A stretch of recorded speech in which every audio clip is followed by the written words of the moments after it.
ರೇಣುಕಾಸ್ವಾಮಿ ಕೊಲೆ ಕೇಸ್ನಲ್ಲಿ D gang ಇಂದು ಮತ್ತೆ ಕೋರ್ಟ್ ಎದುರು ಹಾಜರಾಗಿತ್ತು. 7 ತಿಂಗಳ ಬಳಿಕ ಆರೋಪಿ ದರ್ಶನ್ ಪವಿತ್ರ ಗೌಡ ಮುಖಾಮುಖಿಯಾದರು.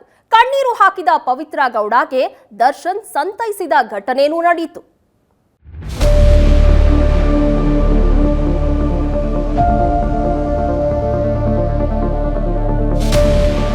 ಕೋರ್ಟ್ ಎದುರು ಹಾಜರಾದ ದರ್ಶನ್ ಗ್ಯಾಂಗ್. 7 ತಿಂಗಳ ಬಳಿಕ ದರ್ಶನ್ ಪವಿತ್ರ ಗೌಡ ಮುಖಾಮುಖಿ.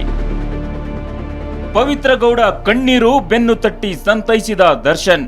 ರೇಣುಕಾಸ್ವಾಮಿ ಕೊಲೆ ಪ್ರಕರಣದಲ್ಲಿ ಜಾಮೀನಿನ ಮೇಲೆ ಹೊರಗಿರುವ ಡಿ ಗ್ಯಾಂಗ್ ಇಂದು 57ನೇ ಸಿಸಿಎಚ್ ನ್ಯಾಯಾಲಯದ ಎದುರು ಹಾಜರಾಯಿತು. ಪ್ರಕರಣದ ಟ್ರಯಲ್ ಹಿನ್ನೆಲೆ ಎಲ್ಲಾ 17 ಆರೋಪಿಗಳು ಕೋರ್ಟ್ಗೆ ಹಾಜರಾಗಿದ್ರು. ದರ್ಶನ್ ಬರುವ 10 ನಿಮಿಷ ಮುಂಚೆಯೇ ಕೋರ್ಟ್ಗೆ ಬಂದಿದ್ದ A1 ಪವಿತ್ರ ಗೌಡ ಕೋರ್ಟ್ ಅಂಗಳದಲ್ಲಿ ದರ್ಶನ್ ನೋಡಿ ಕಣ್ಣೀರು ಹಾಕಿದಳು. ಈ ವೇಳೆ ಪವಿತ್ರ ಗೌಡ ಬೆನ್ನು ತಟ್ಟಿ ದರ್ಶನ್ ಸಂತೈಸಿದ್ದಾನೆ.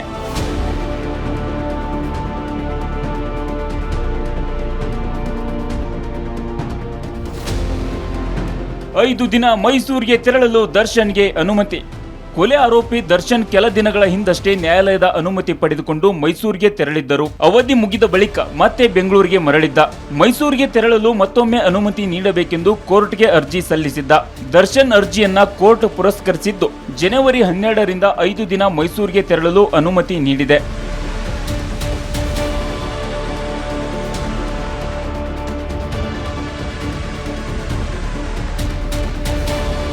ಪವಿತ್ರ ಗೌಡ ಹೊರ ರಾಜ್ಯ ಪ್ರವಾಸಕ್ಕೂ ಸಮ್ಮತಿಸಿದ ಕೋರ್ಟ್.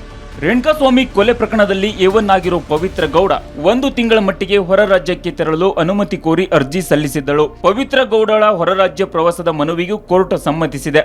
ಜನವರಿ 15ರಿಂದ ಫೆಬ್ರವರಿ 10ರವರೆಗೆ ಮುಂಬೈ ಮತ್ತು ದೆಹಲಿಗೆ ತೆರಳಲು ಸೆಷನ್ಸ್ ಕೋರ್ಟ್ ಅವಕಾಶ ನೀಡಿದೆ.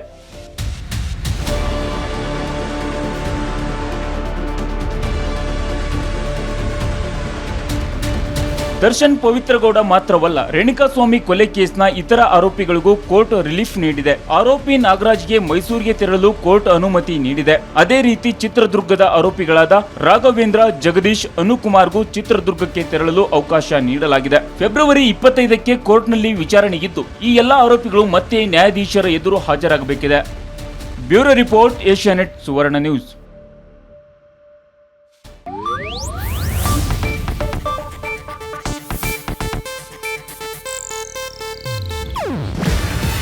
ಇದು ಏಷ್ಯಾನೆಟ್ ನ್ಯೂಸ್ ನೆಟ್ವರ್ಕ್ ಪ್ರಸ್ತುತಿ. ನೀವು ನೋಡ್ತಿದ್ದೀರಾ ಏಷ್ಯಾನೆಟ್ ಸುವರ್ಣ ನ್ಯೂಸ್.